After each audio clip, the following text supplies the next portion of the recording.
નમસ્કાર દર્શક મિત્રો, હોટલાઇન ન્યૂઝમાં આપનું સ્વાગત છે।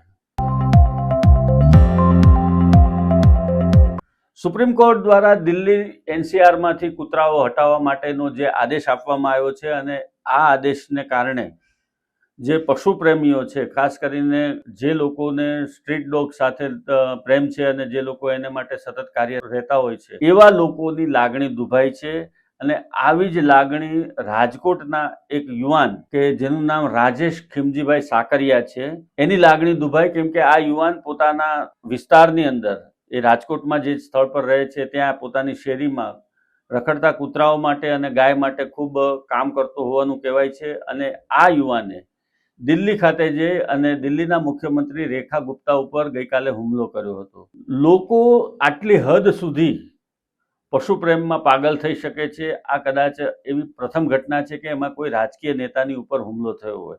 અને દિલ્હીના મુખ્યમંત્રીનો આ નિર્ણય પણ નથી, આ નિર્ણય સુપ્રીમ કોર્ટનો છે, પરંતુ આ સાકરિયાએ ત્યાં જઈને હુમલો કર્યો, એના કારણે પરિસ્થિતિ વકરી છે। અને રાજકોટ ખાતે એના ઘેરે પોલીસ પહોંચી હતી અને પોલીસે એના મમ્મીને પણ અટકાયતમાં લઈને એની પૂછપરછ કરી હતી। અને આ હુમલા પાછળનું કારણ ખરેખર આ કૂતરાઓ એટલે કે શ્વાનને મામલે જે વિવાદ દિલ્હીમાં ચાલી રહ્યો છે એના માટે છે કે પછી એનો કોઈ બીજો ઇન્ટેન્સ હતો, એનો કોઈ હેતુ હતો, એ પણ એક તપાસનો વિષય છે।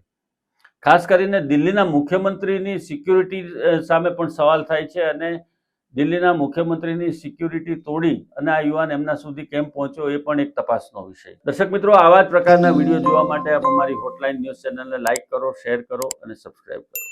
ધન્યવાદ।